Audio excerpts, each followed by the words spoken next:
ഹരിയുടെ കാലിൽ വീഴാതാർക്കും പരിതാപാഗ്നി ശമിക്കില്ല. ഹരിയുടെ കാലിൽ വീഴാതാർക്കും പരിതാപാഗ്നി ശമിക്കില്ല. നിത്യം ഗുരുവെ വണങ്ങാതാർക്കും നിർവാണ സുഖം കിട്ടില്ല. നിർവാണ സുഖം കിട്ടില്ല.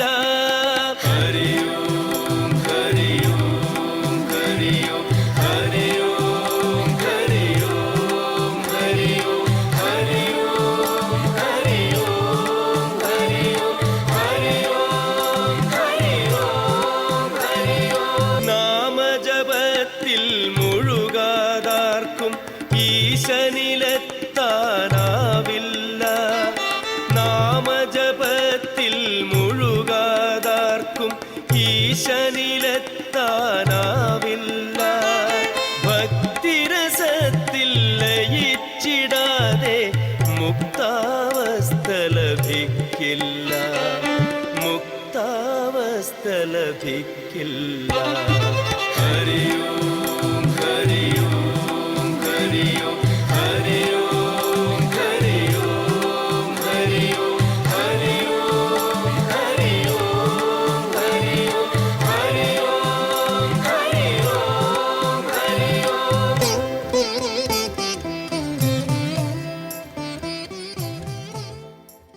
എല്ലാവരെയും സാദരം പ്രണമിച്ചുകൊണ്ട് ഭാഗവത യജ്ഞത്തിലേക്ക് പ്രവേശിക്കുകയാണ്. ശ്രീമദ് ഭാഗവതം ഭാരതീയരെ സംബന്ധിച്ച് 5000 വർഷങ്ങൾക്ക് മുമ്പുള്ളൊരു പുരാണമാണ്. 5000 വർഷങ്ങൾക്ക് മുമ്പുള്ളൊരു പുരാണം അത് ഈ 2009 എന്താ അതിനൊരു പ്രസക്തി എന്നൊരു സംശയം നമുക്ക് ഉള്ളിലുണ്ടാവാം. കാരണം പുരാണങ്ങളൊക്കെ പഴയ കാലഘട്ടത്തിലെ കഥകൾ പറയുന്നതല്ലേ. പിന്നെ നമ്മളൊക്കെ കുട്ടിക്കാലത്ത് ഭഗവാന്റെ അവതാര കഥകളൊക്കെ കേട്ടിട്ടുണ്ട്. ഭഗവാൻ മത്സ്യമായിട്ട് അവതരിച്ചു, കൂർമ്മയായിട്ട് അവതരിച്ചു, അതുപോലെ വരാഹമായിട്ട് അവതരിച്ചു, നരസിംഹമായിട്ട് അവതരിച്ചു. ഈ കഥകളൊക്കെ മുത്തശ്ശിമാരിൽ നിന്നോ അല്ലെങ്കിൽ മുതിർന്നവരിൽ നിന്നൊക്കെ നമ്മൾ കേട്ടിട്ടുണ്ട്. ആ കഥകളൊക്കെ ആയിട്ട് നമ്മൾ ഇന്ന് പറയുമ്പോൾ അതൊക്കെ നമ്മുടെ ജീവിതത്തിൽ എങ്ങനെയാണ് പ്രയോജനപ്പെടുക എന്നൊരു ചോദ്യം എല്ലാ മനുഷ്യ മനസ്സിലും ഉണ്ടായിട്ടുണ്ട്. ഇവിടെയാണ് ഭാഗവതം സജ്ജനങ്ങളിലൂടെ കേൾക്കുമ്പോൾ, ഗുരുക്കന്മാരിലൂടെ കേൾക്കുമ്പോൾ ഭാഗവതത്തിൻ്റെ പ്രസക്തി ഈ വെറും കഥകൾ മാത്രമല്ല, മനുഷ്യ മനസ്സിനെ വളരെ ആഴത്തിൽ അപഗ്രഥിച്ച, അതിൻ്റെ കാര്യങ്ങൾ മനസ്സിലാക്കിയ, ശക്തിയും കഴിവും സാധ്യതകളും മനസ്സിലാക്കിയ മഹാത്മാക്കൾ അവർ കണ്ടെത്തിയ ജീവിത സത്യങ്ങളാണ് ഭാഗവതത്തിലുള്ളത് നമുക്ക് മനസ്സിലാവും.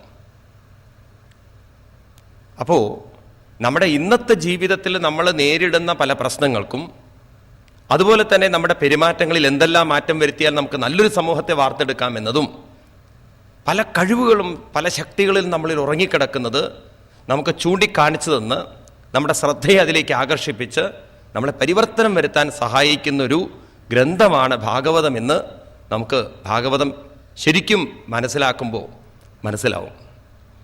നമ്മൾ സുകൃതികളാണ്, ഭാഗ്യം ചെയ്തവരാണ്.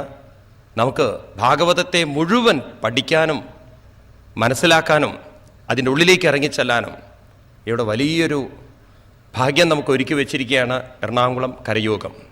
അവരുടെ ആത്മാർത്ഥമായ പ്രവർത്തനം കൊണ്ട് ഭാഗവതത്തെ ഇന്നത്തെ ആധുനിക മനുഷ്യൻ്റെ ഉള്ളിലേക്ക് ഇന്നത്തെ പ്രശ്നങ്ങളെ അപഗ്രഥിച്ചുകൊണ്ട് മനസ്സിലാക്കി കൊടുക്കണം എന്നും ഒരു വലിയൊരു താല്പര്യം കൊണ്ട് ഇവിടെ ഒരുക്കി വച്ചിരിക്കുന്ന ഈ പ്രഭാഷണ പരമ്പര, അത് നമ്മുടെ ഓരോരുത്തരുടെയും ജീവിതത്തിൽ വലിയൊരു വിപ്ലവം, മാറ്റത്തിൻ്റെ വിപ്ലവം വരുത്താൻ സാധിക്കുമെന്നതിൽ സംശയമില്ല.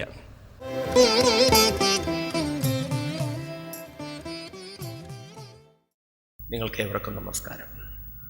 ശ്രീമൽ ഭാഗവതമാണ് നമുക്കിവിടെ ചർച്ച ചെയ്യേണ്ടത്. നിങ്ങൾ പലരും അനവധി പ്രഭാഷണങ്ങൾ കേട്ടവരാണ്, ഒരുപാട് തവണ സപ്താഹങ്ങൾ കേട്ടവരാണ്. ആദ്യമായൊരപേക്ഷ, നിങ്ങളുടെ മനസ്സിനെ ഒന്ന് സ്വതന്ത്രമാക്കി വയ്ക്കും. ഇതുവരെ കേട്ടതൊക്കെ ഒന്ന് മാറ്റി നിർത്തും, മനസ്സിനെ കാലിയാക്കും. വളരെ പ്രയാസമുള്ളൊരു കാര്യമാണ്. അതുകൊണ്ട് ഒരു തുറന്ന മനസ്സോടുകൂടിയിട്ട് നിങ്ങൾ കേൾക്കണം. തുറന്ന മനസ്സെന്ന് പറഞ്ഞാൽ മനസ്സിലായില്ലേ സ്വാമി?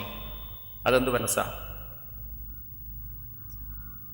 ഒരു കഥ കേട്ടിട്ടുണ്ട് ഞാൻ, 2 ഉറുമ്പുകളുടെ കഥ. ഒരു അമ്മിണി ഉറുമ്പും ഒരു സുന്ദരി ഉറുമ്പും സുഹൃത്തുക്കളായിരുന്നു അത്രേ. അങ്ങനെ ഇവർ ഒരുമിച്ച് ജീവിക്കുന്ന കാലം, നല്ലവണ്ണം ഭക്ഷണമൊക്കെ കടിച്ച് നല്ല ചുറുചുറുക്കുള്ള സുന്ദരികളായിട്ട് അമ്മിണിയും സുന്ദരിയും നടക്കുന്ന കാലം, പെട്ടെന്ന് വെള്ളപ്പൊക്കം ഉണ്ടായി. 2 പേരും ഒഴുകിപ്പോയി. ഒഴുകി എത്തിച്ചേർന്നത് ഒരു ഉപ്പു ഫാക്ടറിയിലാണ്, ഉപ്പുണ്ടാക്കുന്ന സ്ഥലം. നിവൃത്തിയൊന്നുമില്ല. അമ്മിണി ഉറുമ്പ് പറഞ്ഞു, ഉപ്പെങ്കിലും ഉപ്പ് കഴിക്കാം. സുന്ദരി പറഞ്ഞു പറ്റണില്ല. എന്തിനു പറയണോ? ഉറുമ്പ് ഉപ്പ് കഴിച്ചാലത്തെ അവസ്ഥ എന്തായിരിക്കും? മെലിഞ്ഞ് വരാൻ തുടങ്ങി 2 പേരും. എന്തിനു പറയുന്നു? ഭാഗ്യം വീണ്ടും ഇവരെ കടാക്ഷിച്ചു. മറ്റൊരു വെള്ളപ്പൊക്കത്തിൽ ഇവർ 2 പേരും അവിടുന്ന് രക്ഷപ്പെട്ടു. പിന്നെ എത്തിച്ചേർന്നത് ഷുഗർ ഫാക്ടറിയിലാണ്. പറയണ്ടല്ലോ. പക്ഷേ അമ്മിണി ഉറുമ്പ് തടിച്ച് വരാൻ തുടങ്ങി. സുന്ദരി അപ്പോഴും മെലിഞ്ഞു എന്ന് മാത്രമല്ല, ഒന്നുകൂടി മെലിയാൻ തുടങ്ങി. ആ അമ്മിണി ഉറുമ്പ് ചോദിച്ചു, നിനക്കെന്ത് പറ്റിയെന്ന്? എനിക്ക് ഇതൊന്നും പിടിക്കുന്നില്ല, വയറിന് പിടിക്കുന്നില്ല. അതെന്താ? പഞ്ചസാര നമ്മുടെ ഭക്ഷണമല്ലേ, അത് പിടിക്കുമല്ലോ, നിനക്കെന്ത് പറ്റി? പറഞ്ഞു, എനിക്ക് പിടിക്കുന്നില്ല. എന്തായാലും ഡോക്ടറെ അടുത്ത് കൊണ്ടുപോകാൻ വിചാരിച്ചു. ആരെ? സുന്ദരി ഉറുമ്പിനെ. ഏത് ഡോക്ടർ? ഡോക്ടർ ഉറുമ്പൻ കൊണ്ടുപോയി. അവിടെ ചെന്ന് തറവ് ചെക്കപ്പ്, MRP എല്ലാം ചെയ്തു നോക്കി. എന്താ കാണുന്നത് എന്നല്ലേ? നമ്മുടെ സുന്ദരി ഉറുമ്പ് വായിൽ നിറയെ ഉപ്പ് വെച്ചു വന്നിരിക്കുക. അന്നത്തെ ഉപ്പ് ഫാക്ടറിയിൽ നിന്ന് കഴിച്ച ഉപ്പുണ്ടല്ലോ, അപ്പോഴും എന്ത് വായില, അതിതുവരെ കളഞ്ഞിട്ടില്ല. ആ ഉപ്പ് വെച്ചിട്ടാണ് പഞ്ചസാര തട്ടുന്നത്. അതുകൊണ്ട് ഉപ്പും പഞ്ചസാരയും കൂടി അകത്ത് ചെന്നപ്പോ ലൂസ് മോഷൻ. ആർക്ക്? സുന്ദരി ഉറുമ്പിന്. ഡോക്ടർ ചോദിച്ചു, എന്തിനാ സുന്ദരി ഉറുമ്പേ നീ ഈ ഉപ്പെല്ലാം വെച്ച് നടക്കുന്നത്? പറയണ, കുറേ കാലമായിട്ട് ഉപ്പ് കഴിച്ച് പിന്നെ ഈ ഉപ്പിന്റെ രുചിയല്ലാതെ മറ്റൊന്നും പിടിക്കുന്നില്ല, അതുകൊണ്ടാണ് ഉപ്പ് വെച്ച് നടക്കുന്നത്. ഉറുമ്പൻ ഡോക്ടർ ഉപ്പെടുത്തെല്ലാം കളഞ്ഞ് പഞ്ചസാര കൊടുത്തു. ഒരാഴ്ച കൊണ്ട് തടി ശരിയായി. ഇതുപോലെ നമ്മുടെ ഉള്ളിലൊക്കെ കുറച്ച് ഉറുമ്പിന്റെ കഥ പറഞ്ഞാല് ഉപ്പുണ്ടെങ്കിൽ അതൊന്ന് മാറ്റി വയ്ക്കും. ആ ഉപ്പുകളൊക്കെ കളഞ്ഞ് ഫ്രഷായിട്ട് കേൾക്കുക. ഈ ഭാഗവതം എന്ന് പറയുന്നതെല്ലാം ഭാരതീയ സംസ്കാരത്തിന്റെ ഭാഗങ്ങളാണല്ലോ, അല്ലേ? അപ്പൊ നമ്മള് ഭാരതീയ സംസ്കാരത്തെ ആരംഭിക്കുക, എന്നിട്ടല്ലേ നമ്മളെ ഭാഗവതത്തിന്റെ സ്ഥാനം എന്താണെന്ന് നമുക്കറിയുള്ളൂ. ഇതിലേക്ക് വരുന്നതിന് മുമ്പ് ഭാരതീയ സംസ്കാരം മനസ്സിലാക്കണം. അതെന്തിനാണ്? കാരണം ഈ ഭാഗവതത്തിനെ കുറിച്ച് പലർക്കും പല രീതിയിലുള്ള തെറ്റായ ധാരണകളുണ്ട്. ചിലര് പറയുന്നു ഗീതയും ഭാഗവതവും വേറെ വേറെയാണ്. ചിലര് പറയുന്നു വേദവും ഭാഗവതവും വേറെയാണ്. ഇങ്ങനെയൊക്കെയുള്ള ധാരണകൾ പലർക്കും ഉണ്ട്. ഈ ധാരണകൾ മാറ്റാൻ വേണ്ടിയിട്ടാണ് നമ്മൾ ഭാഗവതത്തെ മാറ്റിവെക്കുന്നത്. കുറച്ച് നേരം ഭാരതീയ സംസ്കാരത്തെ നമ്മൾ നോക്കുക. ഭാരതീയ സംസ്കാരം, അങ്ങനെ ഒരു സംസ്കാരം ഉരുത്തിരിയുന്നതിന് മുമ്പ് ലോകത്തിൽ ആദ്യമായി മനുഷ്യ വിഭാഗം ഈ ഭാരതത്തിലൊക്കെ ആയിരിക്കണം ഉണ്ടായിരിക്കുന്നത്. അതുകൊണ്ടായിരിക്കും ഇവിടെ ഒരു സംസ്കാരം ആദ്യമായി ഉരുത്തിരിഞ്ഞത്. എന്തായാലും ഇന്ന് ലോകത്തിലുള്ള എല്ലാ സംസ്കാരങ്ങളെക്കാളും പ്രാചീന സംസ്കാരം എന്ന് പറയുന്നത് ഏതാണ്?